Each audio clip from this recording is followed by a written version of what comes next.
జై అమరావతి, జై ఆంధ్రప్రదేశ్ అండి. మాకు చాలా సంతోషం అనిపించింది ఈ బిల్లు ఇట్లా పెడతాం.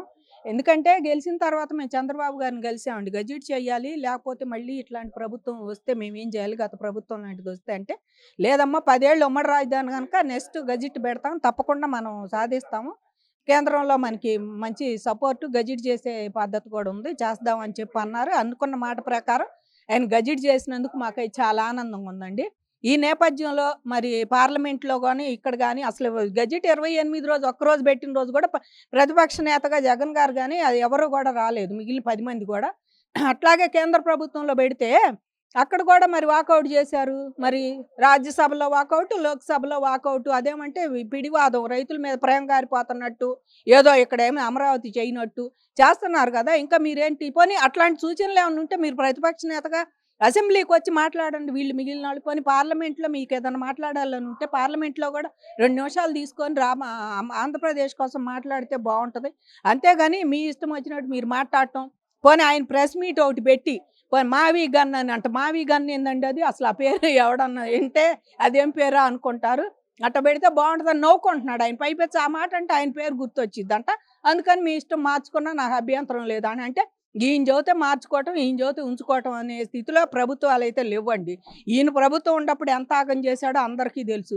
అసలు ఆ మావి గన్ను నువ్వు ఈ పేర్లు పెట్టి మమ్మల్ని ఇంకా కూడా అధో పాతాళాన్ని దొక్కటానికి రైతుల మీద ఏదో ప్రేమ ఉండట్టు మేము అమరావతికి వ్యతిరేకం కాదంటానే మళ్ళీ మేము వస్తే ఏం చేస్తామని చూడమంటున్నాడు. నువ్వు వస్తే ఏమీ చేయలేవు ఈసారి. ఎందుకంటే నువ్వు ఇదివరకు పార్లమెంట్లో ఉమ్మడి రాజధాని ఉంది, ప్లస్ చట్టబద్ధత ఉంది కాబట్టి ఈసారి నువ్వు వస్తే అది కూడా ఏమీ చేయలేరు. అందుకని చెప్పేసి జగన్ గారికి మేము ఒకటే విజ్ఞప్తి చేస్తున్నాం. నువ్వు వచ్చినా ఇక ఏమీ చేయలేవు. అమరావతి ఎక్కడికి బాదు. అమరావతి ఏకైక రాజధానిగా అది స్థిరపడిపోయింది. మీరెవరు ఏమీ చేయలేరు. ఇప్పటికైనా పెట్టుబడిదారులను కానీ, అమరావతిలో ప్రజలను కానీ, భూములు ఇచ్చిన రైతులను అయోమయానికి గురి చేసి మరి ఆంధ్రప్రదేశ్ ప్రజలను కానీ మీరు గురి చేయొద్దండి. ఇప్పుడు కేంద్ర సంస్థలు వస్తాయి, వాళ్ళే ఒప్పుకున్నారు కనుక ఆ సంస్థలు అయ్యో ఇంకా రావాల్సినవి ఉండయి మా ఇక్కడ అమరావతికి. ఆ సంస్థలు కానీ వీళ్ళందరూ కూడా మాకు మంచి సపోర్ట్ చేస్తారని మేము మనస్ఫూర్తిగా ఆశిస్తున్నామండి. వైసీపీ కొత్తగా ఒక స్లోగన్ తీసుకుంది. రైతులకు న్యాయం చేయండి, అక్కడ అవినీతి జరిగిపోతుందంటారు. రైతులకి రిటర్నబుల్ ప్లాట్ ఇవ్వాలని చెప్పి అంటారు. ఏం చెప్తారు దాని గురించి?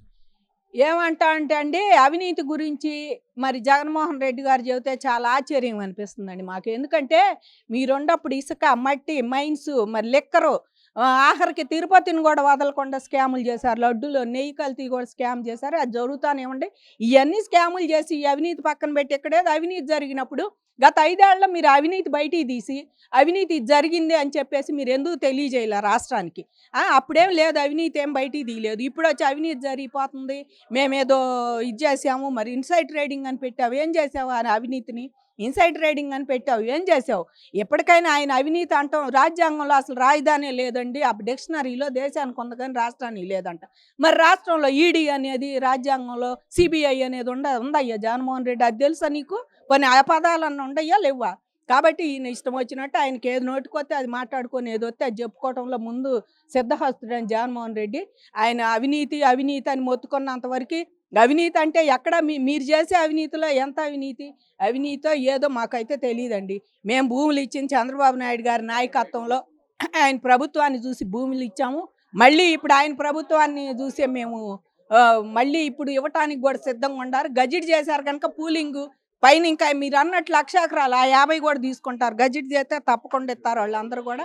ఎప్పటికైనా జగన్మోహన్ రెడ్డి గారు వైఖరి మార్చుకొని ఆంధ్రప్రదేశ్ ముందు బాటానికి సలహాలు సూచనలు ప్రతిపక్ష నేతగా అసెంబ్లీకి వచ్చే ప్రెస్ మీట్ పెట్టి చెబితే బాగుంటుంది. ఈ మావి గన్ను, ఆ గన్ను, ఈ గన్ను అని పేర్లు పెట్టి జనాన్ని అయోమయానికి గురి చేయొద్దని మనస్ఫూర్తిగా కోరుకుంటున్నాం. జై అమరావతి, జై ఆంధ్రప్రదేశ్. ఈ సందర్భంగా మేము చంద్రబాబు గారికి కానీ, మరి సుజనా చౌదరి గారికి, షరీఫ్ గారికి, మరి ఇట్లాంటి వాళ్ళు మాకు ఎంతో వెనకుండి ఎంతో షరీఫ్ గారికి అసలు చెప్పలేమండి. నిజంగా షరీఫ్ గారు చేసిన పని లేదు. శాసన మండలి అప్పుడే ఈగిపోయేది. ఆయన గారు ధైర్యంగా నిలబడి షరీఫ్ గారు శాసన మండలి అధ్యక్షుడిగా ఉండి చేసినందుకు మా చాలా చాలా ఆనందంగా ఉందండి. వీళ్ళందరూ ధన్యవాదాలు పవన్ కళ్యాణ్ గారికి.